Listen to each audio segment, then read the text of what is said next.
Face पे hairs हैं और आपको लगता है कि ये सिर्फ आपके साथ हो रहा है, तो ऐसा नहीं है। आज के समय में हर लड़की को फेशियल हेयर की प्रॉब्लम है, जिसका एक सॉल्यूशन मैं आपके लिए लेकर आई हूँ, जो मैं काफ़ी सालों से यूज़ कर रही हूँ, और वो है ये रेज़र।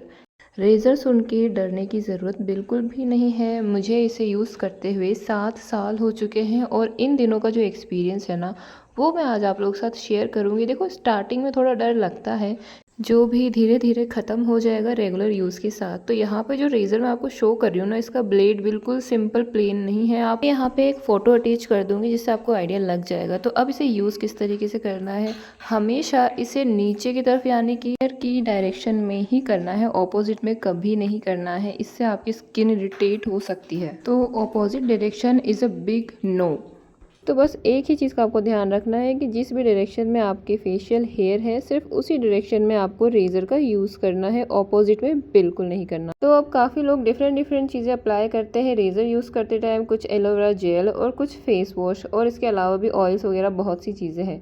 तो यहाँ मैं जो है ना, इतने सालों से यूज़ कर रही हूँ, वो है ये फेस वॉश। आप अपना कोई भी फेस वॉश यूज़ कर सकते हो, जो भी आपको सही लगता है, क्योंकि मुझे ऐसा लगता है कि फेस लगाने के बाद जो रेज़र होता है ना, वो आसानी से ग्लाइड हो जाता है, जबकि एलोवेरा जेल या ऑयल्स वगैरह जो होते हैं ना, थोड़ा स्टिकीनेस देते हैं स्किन के ऊपर। तो वो मैं नहीं चाहती कि मुझे किसी भी तरीके का कट स्किन के ऊपर लगे। हो सकता है काफ़ी लोगों के लिए हेल्पफुल होता हो, बट मेरे लिए तो फेस वॉश ज़्यादा बेटर रहता है। तो यहाँ मैं जिस भी एरिया में मेरे फेशियल हेयर है, मैं उसे पार्ट्स में डिवाइड कर लेती हूँ। जैसे कि अभी मैं यहाँ पर अपर लिप्स से स्टार्ट कर रही हूँ।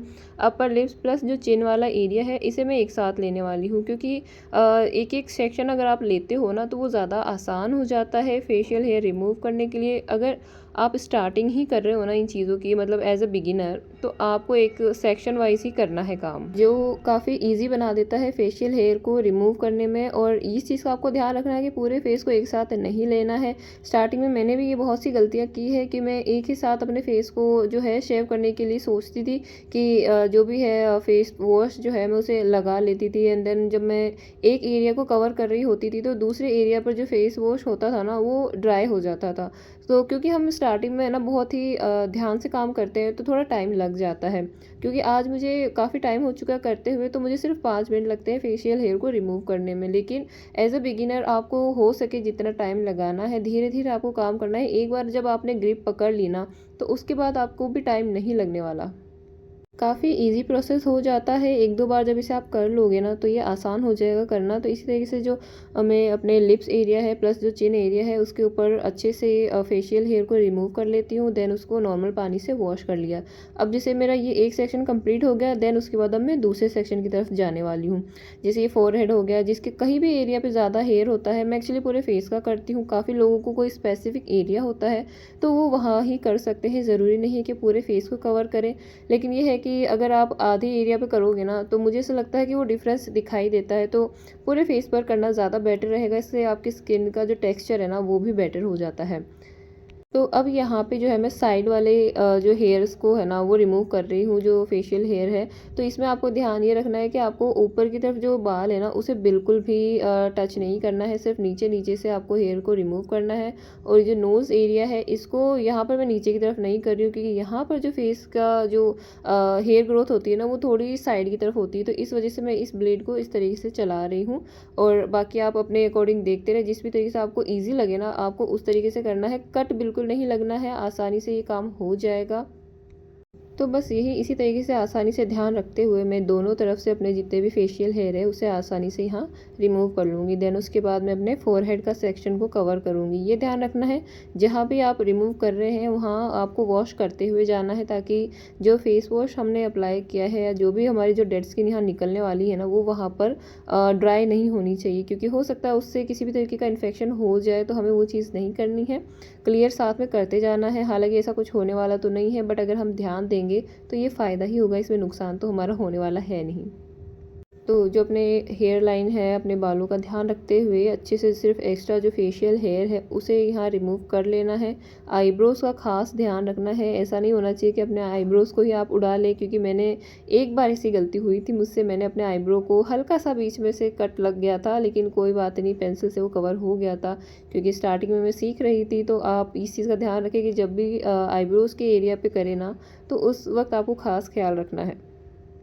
देन उसको वॉश करने के बाद यहाँ पे मैं नोज़ एरिया भी कर रही हूँ। अब आप सोचेंगे कि नोज़ एरिया के ऊपर तो फेशियल हेयर नहीं होते हैं। ये मैं इसलिए करती हूँ क्योंकि जो ब्लैक हेड्स जो होते हैं ना, वो भी इससे बहुत हद तक क्लियर हो जाते हैं, क्योंकि जो आप यहाँ पर रेज़र का यूज़ कर रहे हो ना, ये सिर्फ फेशियल हेयर रिमूव नहीं करेंगे, ये आपकी डेड स्किन को भी रिमूव करेंगे। तो जब आप इसे यूज़ करें ना, तो मैं आपको एक चीज़ सजेस्ट करूँगी कि जब भी आप फेशियल हेयर रिमूव करें तो उसके बाद गलती से भी फेस स्क्रब यूज़ नहीं करना है आपको, क्योंकि वो चीज़ बहुत ही मतलब हार्शली आपके स्किन को डैमेज कर सकती है और आपकी स्किन के ऊपर ब्रेकआउट्स आ ही जाएंगे अगर आपने इसके बाद अगर फेस पर स्क्रब कर लिया। तो आपको स्क्रब बिल्कुल नहीं करना है, क्योंकि जितनी भी डेड स्किन है ना, वो रिमूव हो चुकी है। तो जो अब नेक्स्ट चीज़ हम यहाँ करने वाले हैं वो फेस वॉश करेंगे। हाँ, हमने फेस वॉश यूज़ किया है पहले, लेकिन हम नहीं चाहते किसी भी तरीके का बैक्टीरियल इन्फेक्शन हमें हो, तो हम यहाँ पे फेस वॉश करना ही करना है। ये एक इम्पॉर्टेंट स्टेप है यहाँ पे। तो यहाँ हमने फेस वॉश कर लिया है, ये हो चुका है कंप्लीट। जो तीसरा स्टेप है वो सबसे इम्पोर्टेंट है, ये आपको मस्ट है करना। तो यहाँ पे जो ये मैं आइस क्यूब आपको शो कर रही हूँ, सिर्फ एक आइस क्यूब से आपका काम हो जाएगा। एक आइस क्यूब ले लें और इससे आपको पूरे फेस के ऊपर ना आइसिंग कर लेनी है अच्छे से। जितने भी हमने अभी जो फेशियल किया है ना, जो रेज़र हमने अपने फेस के ऊपर यूज़ किया, उससे माइक्रो कट्स लगते ही लगते हैं। अगर वो हमारी आंखों से नहीं दिखाई देते हैं, लेकिन बिल्कुल माइक्रो कट्स होते हैं, जो इतने बड़े नहीं होते हैं, लेकिन हो सकता है कि आपकी स्किन के ऊपर किसी के बम्स हो या कुछ भी हो, तो वो थोड़ा सा इरिटेट हो जाता है। तो उसे हमें शांत करने के लिए यहाँ पर ये फेस पे आइसिंग ज़रूर करनी है, ताकि कोई भी इन्फ्लेमेशन यहाँ ना हो। जैसे कि हमने फेस वॉश कर लिया था, तो जितनी भी बैक्टीरियल चीज़ें होंगी ना, वो ऑलरेडी रिमूव हो चुकी है। तो उसके बाद जो पोर्स हमारे ओपन हो चुके हैं, थोड़ी सी जो हमारे इन्फ्लेमेशन अगर होनी भी होगी ना, तो वो इस आइसिंग करने से वहीं की वहीं ख़त्म हो जाएगी। ऐसा कुछ भी नहीं होगा, आपकी स्किन पे किसी भी तरीके की इन्फ्लेमेशन नहीं आने वाली है। प्लस जो पोर्स होते हैं जो ओपन हो चुके हैं, वो भी क्लोज हो जाएंगे। देन जो 4 स्टेप्स है वो है सीधी सा सिंपल सा स्टेप है, वो है आपको मॉइस्चराइज कर लेना है। और ये स्टेप जो है ना, आपको नाइट में ही फॉलो करना है, डे में बिल्कुल भी नहीं करना है। आपको नाइट में करने से हो सकता है कि किसी थोड़ा बहुत इरिटेशन हो ही जाए, लेकिन वो क्या होगा कि रात में करने से वो बिल्कुल बैठ जाने वाला है, एकदम बढ़ेगा नहीं आगे और रिपेयर मोड में चली जाएगी स्किन। तो अब क्योंकि आप बिगिनर है ना, तो उसको ध्यान में रखते हुए मैं ये चीज़ आपको बता रही हूँ, क्योंकि जब आप इसको रेगुलर करने लग जाओगे ना, तो आपको आइडिया लग जाएगा, आपसे कोई कट नहीं लगेगा, कुछ भी नहीं होगा। तो अब स्टार्टिंग में जो होता है ना, हमसे गलतियाँ हो ही जाती है, तो उस चीज़ को हम पहले ही प्रिवेंट कर लेंगे, तो ऐसा दिक्कत हमें आएगी ही नहीं। तो यहाँ पूरे फेस का जो है ना हेयर, जो फेशियल हेयर है वो रिमूव हो चुके हैं। इसके बाद जो स्किन है ना, वो इतनी अच्छी हो जाती है, ग्लोइंग हो जाती है ना, कि बस मज़ा ही आ जाता है। तो सिर्फ 4 ही स्टेप्स है जो हमें यहाँ करने होते हैं, और सिंपली हमारा जो भी फेशियल हेयर होते हैं ना, बहुत आसानी से रिमूव हो जाता है।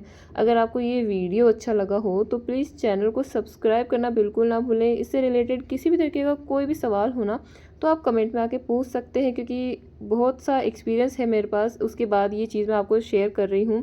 और कुछ गलतियाँ भी होती है, नहीं भी होती है। अगर आपको किसी तरह का कोई डाउट है ना, तो आप कमेंट में ज़रूर बताएं, और चैनल को सब्सक्राइब करना बिल्कुल ना भूलें।